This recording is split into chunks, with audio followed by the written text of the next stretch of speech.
कि आजकल आज भी हम देखते हैं कि बहुत लोग अभी भी डॉक्टर के पास जाने से डरते हैं।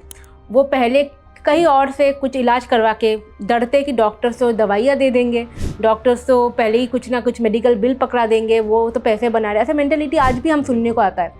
तो ऐसे आपके पास जो पेशेंट कहीं से ट्रीटमेंट करवा के उनको सोल्यूशन नहीं मिली, फिर आपके पास आए थे, या कुछ ऐसे फ़नी कुछ क्वेरीज या कमेंट्स लेके जो आते हैं, तो आप ऐसे लोगों को डील कैसे करते हो? ऊपर से आप लोगों को क्या मैसेज देना चाहोगे कि आप प्लीज़ क्वालिफाइड डॉक्टर्स के पास, प्रोफेशनल्स के पास जाइए, उनसे डरिए नहीं? मैं अपना ही बताता हूँ। मेरा भांजा है जिसको मैंने बताया, जो जंक फूड बहुत खाता था, प्रोसेस्ड फूड बहुत खाता था।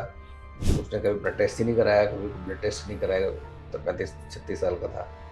और उसने बाद में जब एक दिन चेस्ट पेन हुआ, पल्पिटेशन सा हुआ, तो उसने टेस्ट कराया, तो सिटी एंजियो कराई। पहले तो सिटी एंजियो कराई तो उसमें कुछ ब्लॉक निकला। उसने ध्यान नहीं दिया और वो झोला छाप डॉक्टरों के पास और संतों के पास, बाबाओं के पास, आयुर्वेद में और जूस पीना, नेचुरोपैथ के पास जाना, सब ट्राई करता रहा, लेकिन उससे आराम नहीं मिला। फिर वो फाइनली फिर दोबारा हम लोगों के पास आया, तो हम समझाया, तो हम लोगों ने उसकी टेस्ट करे, एंजियोग्राफी वगैरह, तो उसमें ट्रिपल वेस्ट डिजीज निकली, मतलब 3 आर्टरीज की ब्लॉक थी। उसकी वजह से उसको बाईपास सर्जरी करानी पड़ी, हम लोग भेजना पड़ा उसके लिए।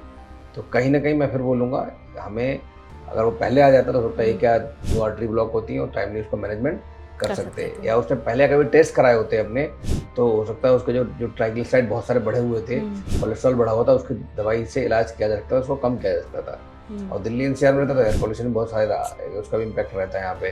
तो कार्डिक डिजीज भी, हाइपरटेंशन बढ़ जाती है उसकी वजह से, एयर पोल्यूशन की वजह से। कार्डिक बीमारियां भी एयर पोल्यूशन की वजह से बढ़ रही हैं। तो अगर मैं फिर बोलूँ किसी को कोई बीमारी है, तो सिम्टम्स हैं, तो पहले तो जांच कराए और क्वालिफाइड डॉक्टर कराए। और जिस पैथी में, किसी पैथी की बात नहीं करता, हर पैथी में इलाज है। आयुर्वेद बहुत अच्छा है, एलोपैथ बहुत अच्छा है, होम्योपैथ बहुत अच्छा है। बट अगर जिस पैथी में सक्षम इलाज है, कॉम्पिटेंट इलाज है, अच्छा इलाज है, उसी को ऑप्ट करना चाहिए हमें। दूसरी पैथी को ऑप्ट नहीं करना चाहिए। अगर दूसरी पैथी में इलाज नहीं है तो पहली पैथी को ऑप्ट करने में कोई बुराई नहीं है। मैं कह रहा हूँ एलोपैथी में इलाज नहीं है बहुत सारी बीमारियों को, आयुर्वेद में बहुत अच्छा इलाज है, तो आयुर्वेद में हमें ऑप्ट करने में कोई बुराई नहीं होनी चाहिए। और जो पेशेंट के लिए बेस्ट हो वही हमें करना चाहिए। ऐसे मैंने बताया कि बहुत सारे किडनी के पेशेंट्स आते हैं, तो बहुत सारा इलाज, देसी इलाज कराते रहते हैं, देसी दवा लेते रहते हैं। किडनी उनकी इनिशियली कम डैमेज होती है, जब वो इलाज करा के वो डैमेज उसको और कर देते हैं, और बाद में वो किडनी ट्रांसप्लांट या डायलिसिस करानी पड़ती है।